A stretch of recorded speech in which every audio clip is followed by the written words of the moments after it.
Albion Online, my favorite MMORPG. Now, in Albion, everything is a sandbox game, so it depends on what you want to do, not what you have to do. There are no specific storylines you have to follow.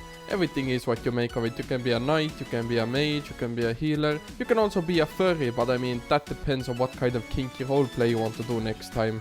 Now, our plan today is to find out if Albion Online is the MMO for you. Because a lot of people enjoy it, I recommend giving it a try, even if, it doesn't impress you at first glance. So, let's see my certifications. So, I've been playing Albion for around, let's say, 8 years. Holy fuck, I'm old. Well, anyways, 8 years is a lot of experience, and in that time I've played almost every content in Albion Online, ranging from PvE up to PvP, small scale to large scale to Zerg vs Zerg, and everything on top of that as well. I mean, I've also been making Albion content for around 2 to 3 years, and I've also done a diss track in Albion, so I do have to know a lot to do that. Crusty beard got fleece holding a meeting, smell so foul, Discord start leaving. Anyways, let's jump into what Albion is. Albion Online is an MMORPG that is literally a sandbox, so you decide what, where and when. You can level up everything in the game at once, so let's say you want to play defensive tank today and maybe healer tomorrow, and then DPS the third day. You can switch your gear out just by buying it on the market. Now, Albion Online's system is that players craft and players do everything, well, most of the part, and sell it on the markets. Every single city has a different economy, a market, and the economy is fully player driven, with also the mob drops being player crafted items that are being sold to the black market.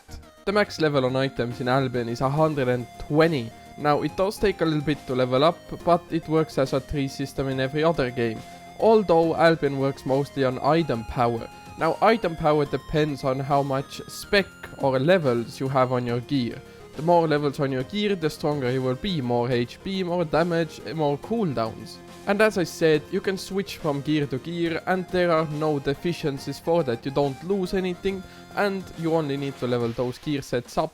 In Albion you have different tiers of gear and enchantments. Now, what does that mean? There's gear tier 1, tier 2, tier 3, tier 4, tier 5, tier 6, tier 7, up to tier 8, and there are enchantments. Now, let's say you have 5.1. 5.1 is the equivalent to tier 6 gear. 5.2 is the equivalent to tier 7 gear. 5.3 is equivalent to tier 8 gear. So basically it's the tier plus enchantment equals the tier or the actual item power value of the gear. Now, this has been a little bit of a gear guide, but let's move on to the other aspects of the game. Let's say you're a person who works a job, you don't want to play the game for PvP, you don't want to be competitive. You want to gather, have some chill time after work, and maybe just, take a slow approach to the game. Go fishing in the game, go skinning animals, go mine stone or wood, pick some hemps maybe. And you do need to level up gathering tools, so let's say you start with tier 1, you gather some cloth, you can get it to tier 2, then you get some more cloth, you get it to tier 3, you gather some tier 3 cloth. So everything in this game works with tiers, also gathering, but gathering does take a little bit to level up. Now, Albion Online is not like other MMORPGs, there's so much content to be done, and as I said, you can switch gear, meaning you can do solo content, PvE content, group content, gathering, everything you want to do in the game is just a matter of when and what you want to do. Now, let's say you want to do solo content. There are the Mists, the Corrupted Dungeon, solo open world PvE farming, solo open world roaming. Let's say you want to do duo content. There's 2-man Mists, there's 2-man Hellgates, there's open world fame farming, open world roaming, open world group camps, resource hotspots. Let's say you want to do 3 to more group content. Avalonian content, static PvE dungeons, open world PvP dungeons, open world chests, objectives on the map, everything basically. Up to large scale where you get up to territories, hideouts, castles, open world brawls, politics and all that. What I want to get at is, don't quit in the first hour. Play, let's say 2-3 hours, maybe if you can't in one day and in a straight line, just do it over 2 days. Cause you're not going to regret it at all. The game's really fun and there's so much content to be done, really can't ever get enough.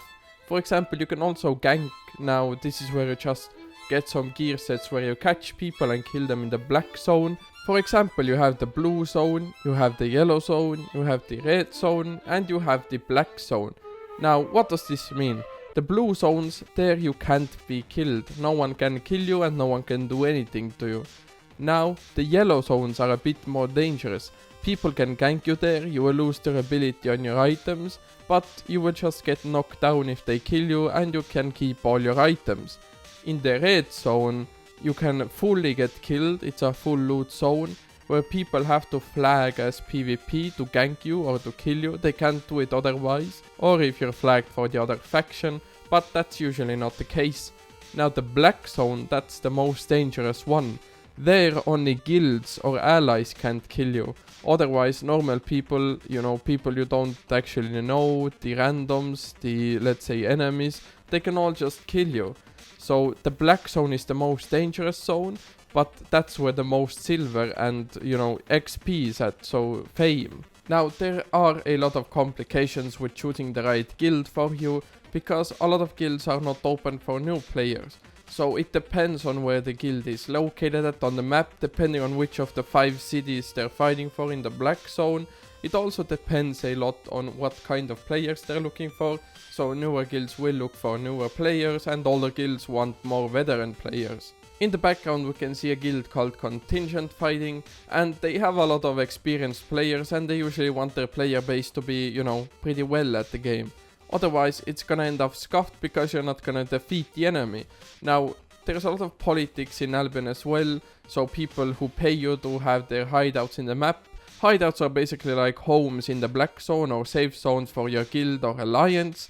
Territories are also like huge little castles on every map, where you can literally just go with your guild and allies to chill if it's yours. It spawns in a little bit of loot and the main goal is to conquer territories, hideouts, defeat your enemies, keep the maps and basically have fun while doing so. Now a lot of guilds in Albion don't really have fun while doing it because they maybe have forced CTAs where you have to show up if you're online, but my guild doesn't do that, so I'm pretty calm on that side.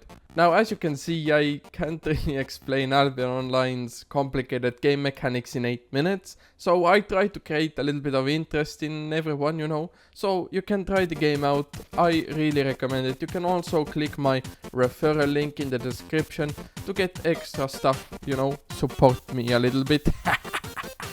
And also make sure you check out the other guides on my channel on how to make silver, how to make fame farms, how to make, do corrupted dungeons, anything basically. So thanks for watching and I hope this created some interest for you.